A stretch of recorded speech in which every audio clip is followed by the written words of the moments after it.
ராம் ராம். வாழ்க வளமுடன். Voice of காஞ்சி நேயர் அனைவருக்கும் இனிய மாலை வணக்கம். இந்த காலத்துக்கு தகுந்த மாதிரி ஒரு கதை. வசுந்தரான்னு அவ பேர்.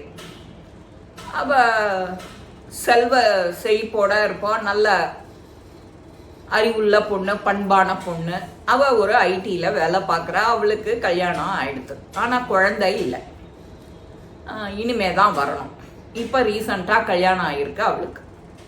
அவளோட ஃப்ரெண்டு லக்ஷ்மிங்கிறவளுக்கு கல்யாணம் ஆகிடுத்து, இப்போ தான் குழந்தை பிறந்திருக்கு. அந்த அவர் ஆத்துக்காரரும் இவ்வளவு ரொம்ப அந்யோன்யமாக இருக்கா, ஸ்மூத்தாக போயின்னு இருக்கு லைஃபு. ஒரு நாளைக்கு ராத்திரி ஏதோ மாத்திரை போட்டுக்கணும்னு ரூமுக்குள்ளர வரா. வந்தவ சித்த நாழியில் இவ குரல் கொடுக்குறா, வாங்கல இங்க அப்படின்னு குரல் கொடுக்குறா. இவ போய் குரல் கொடுத்த உடனே அவ அப்படியே மயங்கி சாஞ்சுடுறா. அந்த லக்ஷ்மியோட ஆத்துக்காரருக்கு கொஞ்சம் டென்ஷன் ஆயிடுது. உடனே இந்த வசுந்தராக்கு ஃபோன் பண்ணிடுறாரு. வசுந்தராக்கு ஃபோன் பண்ணி, எனக்கு இந்த மாதிரி கவலையாக இருக்குமா, நீ கொஞ்சம் பக்கத்தில், அவள் வீடும் பக்கத்துலேயே இருக்கு, அதே அப்பார்ட்மெண்ட்டு, நீ கொஞ்சம் உதவிக்கு வந்தேன்னா எனக்கு ஹெல்ப்ஃபுல்லாக இருக்கும். ஏன்னா இப்போ தான் அவளுக்கு குழந்தை பிறந்து, சின்ன குழந்தை. எல்லா 3 பேருமே ஒரே ஃப்ரெண்ட்ஸு, ஒரே ஏஜ் குரூப். இவளோட இன்னொரு ஃப்ரெண்டு பேர் என்னன்னா புவனா. அவளும் ரொம்ப நல்ல மாதிரி. அவளுக்கு இன்னும் கல்யாணம் ஆகலை. இவா வீட்டில், இந்த வசுந்தரா வீட்டில் அப்போதான் அவளுடைய ஹஸ்பண்ட் வந்து ரமணன்னு பேர். அவர் வந்து சொல்கிறாரு, நீ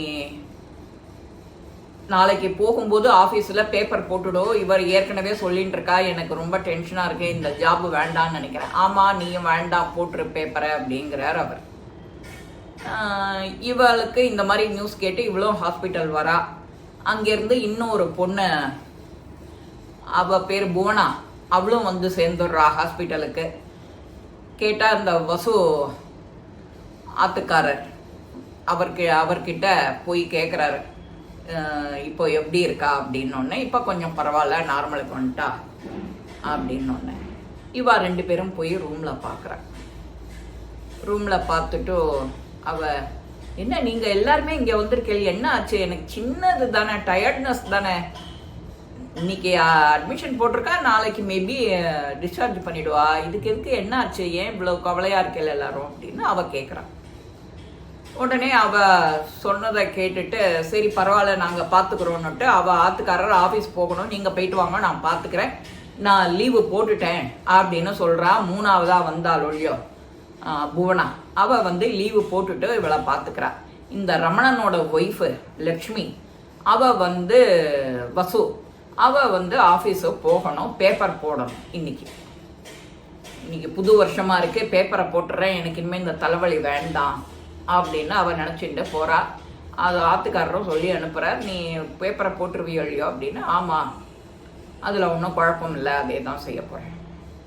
சரி அப்படின்னு சொல்லிட்டு இவளை நான் கிட்டக்க இருந்து பார்த்துக்கிறேன்னு புவனா சொல்லிடுறா. அவள் ஆத்துக்காரரும் கிளம்பி போயிடுறார். வசு ஆத்துக்காரரும் இதுக்கு கிளம்பி போய்டுறார் ஆஃபீஸ்.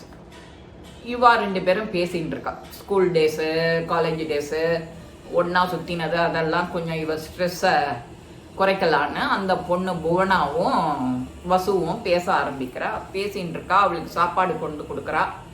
இதுக்கு நடுப்புற ஆஃபீஸ் போனவ வசு இருக்காளே லக்ஷ்மி, அவ போன உடனே அவரோட எம்டி கிட்ட இவர் இந்த கவரை நீட்டணும், உங்ககிட்ட ஒரு 2 மினிட்ஸ் பேசணும்னு கேட்குறா. இரு எனக்கு அதை விட அர்ஜென்ட்டாக ஒரு வேலை இருக்குது, நான் வெளியில் போயிட்டு வரேன், நீ இங்கே வேலையை பாரு. இவ பேப்பரை கொடுக்கணும்னு போனவ அந்த இதுலேருந்து இன்னும் கொடுக்க முடியல அந்த பேப்பரை. அவர் உடனே திரும்ப ஃபோன் பண்ணுறார். நீங்கள் எனக்கு ஒரு ஹெல்ப் பண்ண முடியுமான்னு சொல்லிவிட்டு, இங்கே நான் எடுத்துன்னு போன ப்ராஜெக்ட் கவரை என்னமோ நான் அங்கே வச்சுட்டேன். எனிஹவ் நம்ம 2 பேரும் வெளியில் லஞ்சு வச்சுக்கணும்னு பார்த்தேன், நானும் உங்ககிட்ட பேசணும், அதனால் நீங்கள் அந்த இதை எடுத்துட்டு நீங்கள் நேராக நான் சொல்கிற அட்ரஸ்க்கு வந்துடுங்கன்றார் அவளோட அந்த எம்டி, வசுவோட எம்டி. லக்ஷ்மிக்கு தானே உடம்பு முடியல, புவனாவும் லக்ஷ்மியும் ஹாஸ்பிட்டலில் இருக்கா. வசுவோட ஹஸ்பண்டு ரமணன் அவர் வந்து சொல்றார். அவரும் திரும்ப ஃபோன் பண்றார். என்னப்பா பேப்பர் போட்டுட்டியா, என்ன கொடுத்தா, என்ன ரியாக்ஷன் அப்படின்னு கேட்குறா. இருங்க அதை விட ரொம்ப முக்கியமான வேலை, இன்னும் அந்த எம்டி வேற எங்கேயோ யாரையோ பார்க்க போயிருக்கார். இப்போ அவரோட கவர்ஸ் ஈவினிங் வந்து தான் பேசணும், போகும்போதே மூட் ஆஃப் பண்ண வேண்டான்னு நான் நினச்சிட்டு விட்டுட்டேன் அப்படிங்கிற. அப்போ ஏன் மூட் ஆஃப் ஆனால் பரவாயில்லையான்னு அப்போ அவர் கேட்குறார். நீ ஏன் மூடு ஆஃப் ஆனதை பற்றி நீ கவலைப்பட மாட்டியான்னு கேட்குற. அது எப்படி கவலைப்படாமல் இருப்பேன், செய்கிறேன், சொல்லுவேன், இன்னைக்கு சாயங்காலம் பேப்பர் போட்டுருவேன் நிச்சயம் அப்படிங்கிற.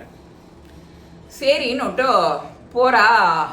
அவர் சொன்ன இடத்துக்கு இவர் எடுத்துன்னு வான்னு சொன்ன டாக்குமெண்ட்டோட போகிறார். போன உடனே அங்கே போய் மீட் பண்ணுறார். அந்த மீட்டிங்கை சுமூகமாக ஆன உடனே இந்த ஆர்டரை வாங்கிக்கிறா. இவா வெயிட் பண்ணிட்டு இருக்கா. அதுக்கு நடுப்புற இங்கே ஹாஸ்பிட்டலில் இவளுக்கு ஆகாரம் கொடுக்க வேண்டிய டைம் ஆகிடுத்து. ப்ரிஸ்கிரிப்ஷன்லாம் எழுதி வாங்கிக்கிறா புவனா. வாங்கின உடனே அவளை வீட்டுக்கு போகலாம்னு சொல்லிடுறா. ஒன்றும் பிரச்சனை இல்லை, டியூ டு விட்டமின் டிஃபிஷியன்சி, மனசை ரொம்ப ஹாப்பியாக வச்சுக்கோ, இதுக்காகவும் கவலைப்படாத அப்படி. இந்த காலத்தில் ஐடியில் இருக்கிறவாளுக்கெல்லாம் ரொம்ப ஸ்ட்ரெஸ் ஆகிடுறது இல்லையா, அந்த மாதிரி நீ அந்த இதுக்கெல்லாம் நீ கவலைப்படாத அப்படின்னு அந்த ஃப்ரெண்டும் மனசை தேத்தி அனுப்புகிறா. ஓகே அப்படிங்கிறா.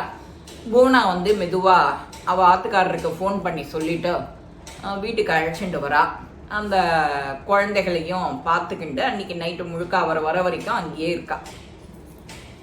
அவள் அப்பார்ட்மெண்ட்லேருந்து கொஞ்சம் தள்ளி இருக்கா.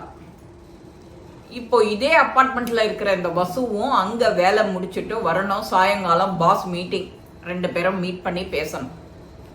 இப்போ அவ காலம்பர பயணம் பண்ணும்போதே, ஆட்டோவில் பயணம் பண்ணும்போதே இவளுடைய காலேஜ் படித்த ஒரு பையன் வேகமாக புல்லட்டில் போயின்னு இருக்கான். இவளுக்கு சடார்னு அதை பார்த்தோன்னே அவனை பேர் சொல்லி கூப்பிடுறான். ஜீவா அப்படின்னு கூப்பிடுறான். அவன் பேரு ஜீவா. அவன் ரொம்ப நல்ல பையன், தங்கமான பையன், குணத்துலேயும் ரொம்ப தங்கம். ஏன்னா அப்போ அவள் 2 பேரும் லவ் பண்ணலாமா வேண்டாமாங்கிற பொசிஷனில் இருந்தா. அது எனிஹவ் பிரேக் ஆகிடுத்து. இவ அடுத்தது கல்யாணம் பண்ணிட்டாச்சு. இருந்தாலும் எப்போவோ நினச்சது பழசெல்லாம் விட்டு போச்சு அப்படின்னா கூட, எங்கேயோ இருக்கு தூரமாக இருந்தால் கூட அந்த நினைவு ஒரு ஃப்ராக்ஷன் ஆஃப் செகண்ட் அது வந்த உடனே அந்த நினைவெல்லாம் டக்கு டக்கு டக்கு டக்குன்னு இவளுக்கு வருது.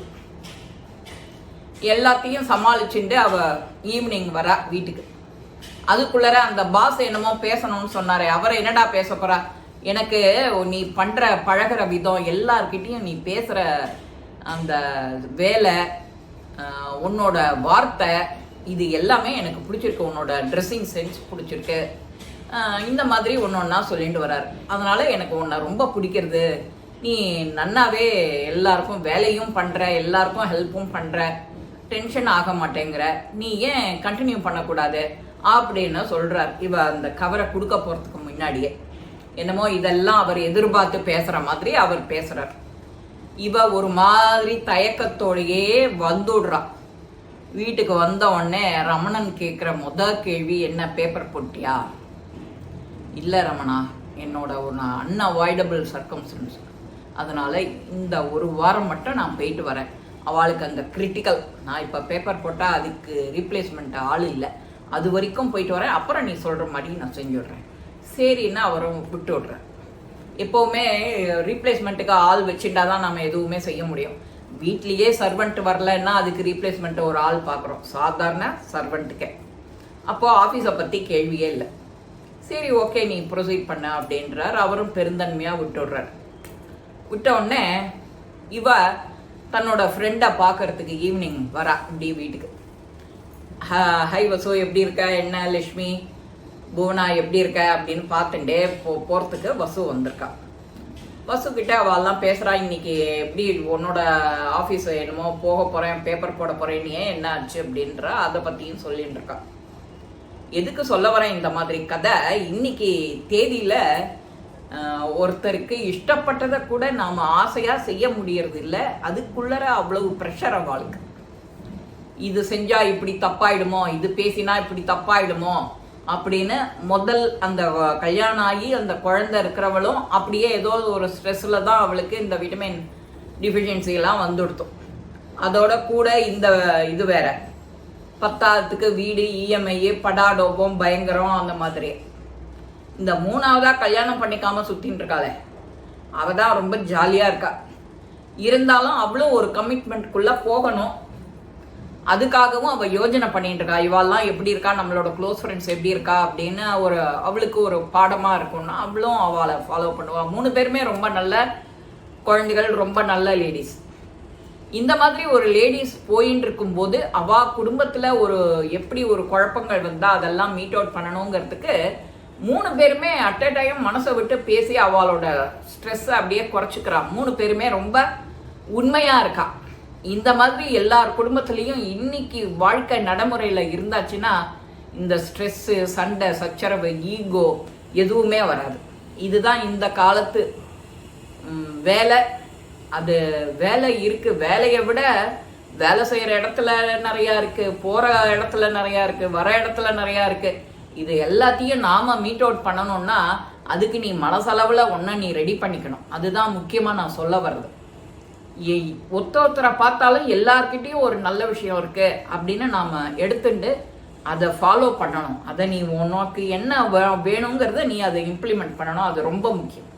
இந்த இம்ப்ளிமெண்ட்டை நாம் பண்ணினோன்னா நம்ம வாழ்க்கையில் எல்லாத்தையும் கடந்துடுவோம். இதுதான் இன்றைய காலகட்டத்துக்கான ஒரு உண்மையான கதை. எல்லாத்தையும் நாம் அழகாக எடுத்துகிட்டு போகணும், ஹேண்டில் பண்ணணும். ஒரு சிரிப்போட ஸ்மைலாக அப்படியே போயிடணும். எல்லார்கிட்டையும் ஒரு ஸ்மைலி ஃபேஸை காட்டினாலே சுமூகமாயிடும் இல்லையா அந்த சூழல். இதுதான் இந்த பதிவு உங்கள் எல்லாருக்குமே பிடிச்சிருக்கும். லைக் பண்ணுங்க, ஷேர் பண்ணுங்க, பெல் பட்டனை கிளிக் பண்ணுங்க, சப்ஸ்கிரைப் பண்ணுங்க, கமெண்ட்ஸ் பாக்ஸில் கமெண்ட்ஸ் போடுங்க. ஸ்ரீ மகாபெரிவா திருவடிகளே சரணம். நல்லதே நடக்கும். ஆனந்தமாக இருப்போம் நண்பர்களே. வாழ்க வளமுடன்.